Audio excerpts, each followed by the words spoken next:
What's happening from New York City? I hope you're all doing well out there. I hope you're all staying safe, and I hope you're all staying healthy. On my way out of the door to head to the salon, and thought I'd shoot this quick video. Why? Because I was thinking something came up in conversation twice yesterday, and anything that comes up twice in one day deserves a little bit of a note. And I thought I'd make a quick video about it, share it with all of you, see if this sparks any thoughts within all of you. And I'm going to call this video, "Why Do You Do What You Do?"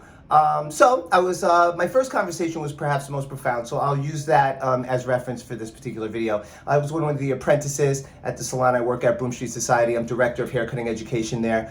So I speak to the apprentices a lot. We share about experiences. They want to know about my apprenticeship experience. And so anyway, chatting with this cat about this, and it was really quite interesting. I brought up the notion of a soiree. He was like, "What's a soiree?" I was like, "What's a soiree?" I was like, "What?" And in the salon that I learned how to cut hair in, DPH or Todd in San Francisco Bay Area, after your long apprenticeship, I was an apprentice for 2.5 years just to learn hair cutting there actually. After the whole thing, you do a show. And you present to the industry, you present definitely to all your coworkers and all the people that you are about to join within your whatever location you were in. Had 5 locations at the time. And definitely showcased your work and showcased who you were.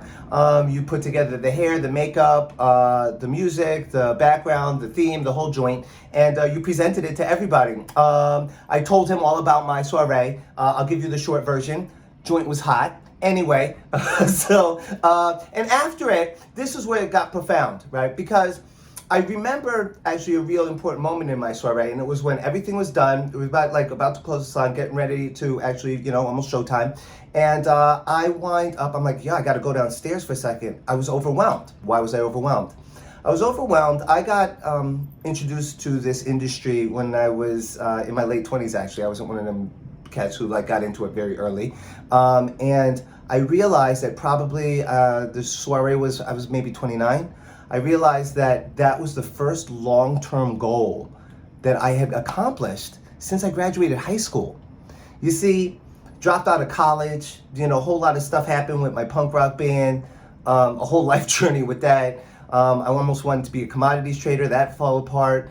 I got my credential to be a substance abuse counselor, but I happened to move, so the hours didn't translate to the next state, whatever, so that didn't work out. And I gotta tell you something, I was so lost. And what was so interesting about sharing this, and why I share it with you all here, is this was a major anchor, and I always will remember it, and that's why I wanted to share it. I remember this. This is a big reason why I do what I do, and why I show up the way I show up. Because ultimately, I'll never forget the people who taught me this.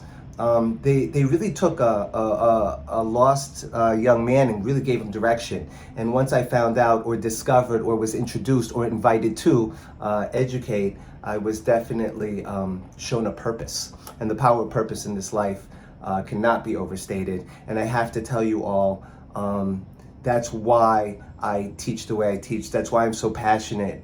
This apprentice was like, "Oh, you're always so energetic and you're always so positive." That's a big reason why.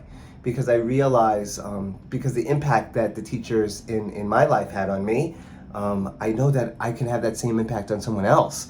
And that is a truly amazing gift that I will definitely show up for, like 150%. I think that it's so important to remember that type of a journey, because I've definitely been tired. I've definitely done a lot in my career and extended myself a lot. And sometimes I've been exhausted. I'm like, oh my God, how am I gonna make it through? I think back to that. And I think back to that first long-term goal that I accomplished. I think back to all those people that gave so much, helped give me a direction, give me a purpose. And ultimately, the people who changed my life. And I hope that I have done, continue to do, and will do in the future that for the many students that I am privileged enough to serve in my career as an educator. So, think about why you do what you do. We all need to dig deep sometimes. And I gotta tell you, whenever I think back to that and I remember those times and I remember those people that gave me that gift, that's about all the strength I need to push me through really the most challenging times that my career has invited me to. Yeah? Awesome. I hope you thought this was useful, or at least I hope it made you think a little bit. Think about your own journey. We all have one, and give you a little bit of strength to give you that power of purpose in your life and in your career. Have an amazing rest of your day. Take care of yourself. Stay safe, stay healthy, and I'll talk to y'all later.